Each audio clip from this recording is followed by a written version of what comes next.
Hello everyone, something a little bit different in today's video, which is that recently that reprobate captive Martin Dreamer on Twitter recently launched an attack on my book collection that you see behind me here. He said that Folio Society books are garish, in bad taste, and that they're bad. And well, I wanted to come out and defend Folio Society books. Now, it's true that Folio Society books are not the best quality books you can possibly find. In my opinion, the best books ever made were produced between, let's say, 1930 and 1960. If you get proper, good Oxford hardback editions from that time with a kind of gold gilded edge, I have many books, that were printed in that period, old Shakespeare books, things like that. I've got a collection here of Winston Churchill's History of English-Speaking Peoples. I've got a Spengler from that era, a Toynbee from that era, and so on. There are some very good quality books that were produced in that time. Okay, however, at some point, book production methods changed, and to get kind of high quality hardback books like the Folio Society produce, it became kind of rarer and rarer. At some point, it was kind of industry standard, where you had the kind of proper library hardbacks. That is not always the case anymore. And what I want to do in this video is basically defend some of the Folio Society's covers. Now, I'll grant you, not every Folio Society production is equal, right? Some designs I can kind of give or take, some designs I didn't particularly care for, right? But I think that many of them are quite nice, okay? And I've picked out a couple of my favourites here, okay? So this is the book Iron Kingdom by Christopher Clark, which is kind of a history of Prussia. And I think this is very tastefully done. I don't know what Captive Dream or anyone else would have a problem with this. And if you have a look inside it, it's quite a nice quality production. You have a look, it's nice, kind of nicely made, and it's got illustrations. Thickness of the paper's quite nice. It's got some colour pages. And it's basically quite nice. Now, one person suggested that because all of these books look quite pristine, they've never been read. That's not true. See, all of these Folio Society books come with these covers, and they keep the books pretty nice. You can see they put them on the shelf there, and even if you've read through these, they look like they've never been touched. You can have a look. There's other illustrations and things in here. Here's volume 1 of Iron Kingdom. Good book, incidentally, if you want to know about Prussia. So, yeah, that's my first pick here. Then, one of the series I've got is these Myths and Legends series. You can't quite see them on my shelf here, but behind me, if you have a look behind me, there's I've got the complete set of those. Some of them are very hard to find, like, for example, the Myths and Legends of Russia. I paid a pretty penny for it. That's pretty rare on the market. If you have a look at the front cover, this is the Legends of King Arthur. I think this is pretty cool. Looks like a kind of front of a metal album or something. How can you say that's garish? Lovely cover. Absolutely lovely cover. I mean, there's no accounting for taste, but this is a high quality book. It's a well produced book. Have a look. It's got some things in there. It was published in the year 2000, and it's got lots of myths. Does it what it says on the tin. Personally, I found some of these Myths and Legends books a bit heavy going. I did start reading through them on the channel, if you remember, but I stopped making them because nobody was watching them. You all say you want culture, but you're lying, aren't you? Because whenever I do culture stuff, you don't watch it, do you? He didn't really want myths and legends. A few people liked them, but most people couldn't be bothered. But still, it's a very nice, here's the myths of the Near East, and what I like is, it gives you a flavour. This feels pretty medieval. This feels pretty Middle Eastern, doesn't it? So I kind of like that. I kind of like it on an aesthetic level. I like the fact they're a set, but I like the fact that I don't think it's garish at all. I think it's very nicely done. And a book about myths and legends of the Middle East should look Middle Eastern.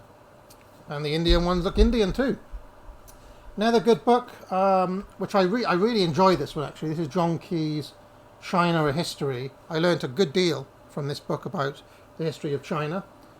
Gorgeous book. You can see it's got this Chinese dragon on the front. You have a look at the inside cover. Really nice. And it's just aesthetically pleasing. It's aesthetically pleasing to read something. And yeah, I mean, of all the ones I've got, I actually recommend this quite a lot. I know there's this movement online that tries to denigrate China or say it's got no history or say they're bug people and all this sort of stuff. But actually, I find the history of China really, really interesting. And I learnt a great deal. I learnt about how you name the provinces, what the core territories are.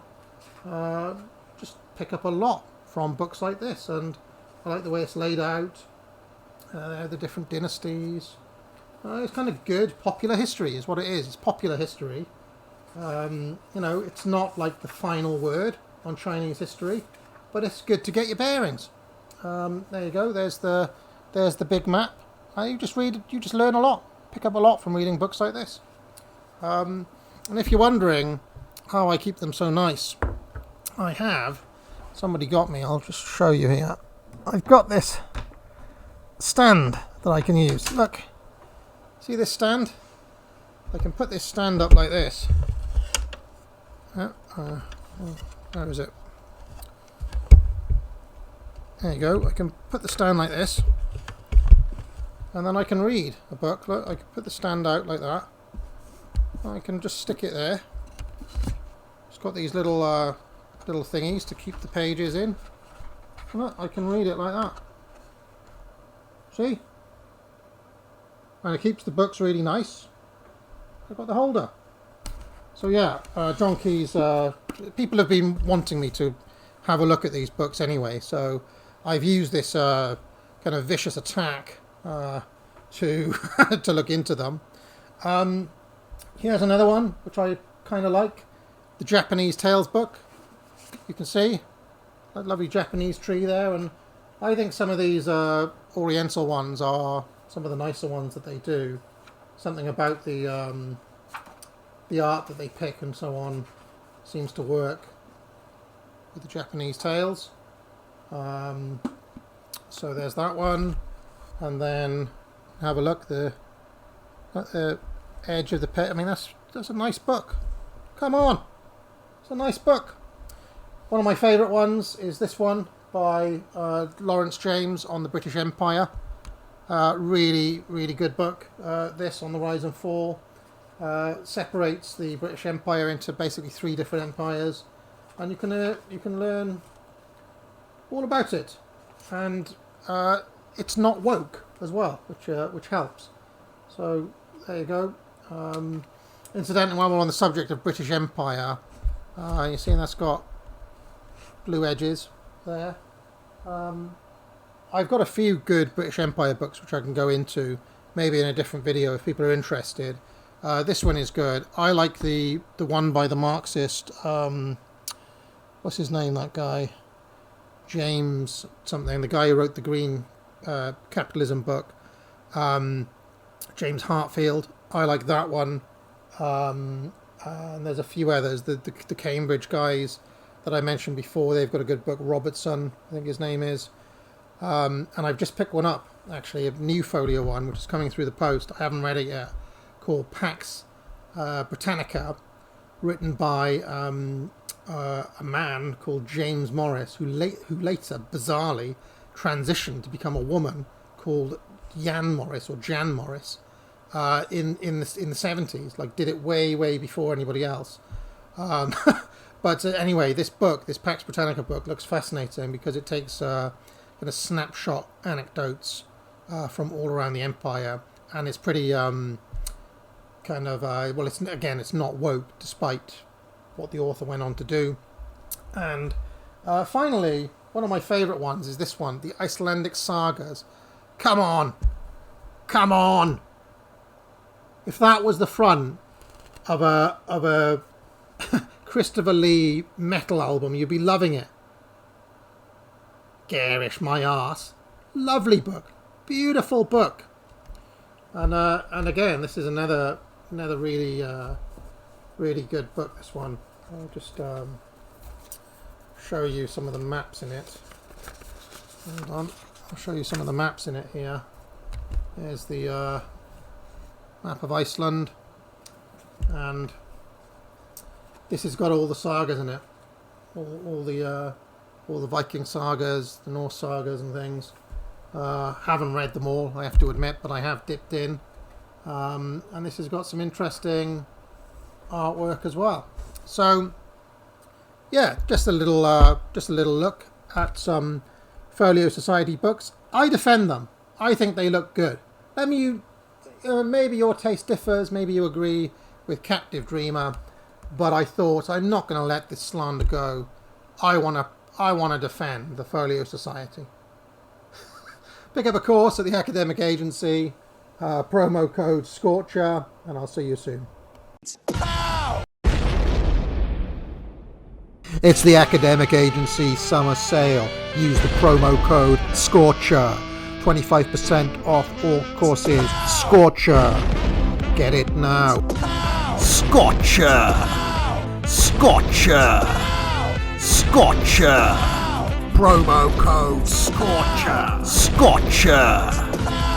Scorcher. Buy it now. If you like this video, be sure to like and subscribe. You can join the channel for thousands of hours of past shows in the archive and hundreds of videos. If you have any questions, you can leave a super chat or a super thanks, and I'll be sure to pick it up during my weekly office hours, which run every Tuesday afternoon. I also provide courses at the academic agency, which I encourage people to buy. Thousands of students now have taken the Trivium to improve their skills in writing, logic and rhetoric. Just 3 of many courses available. Buy it now. But most importantly of all, friends, get out.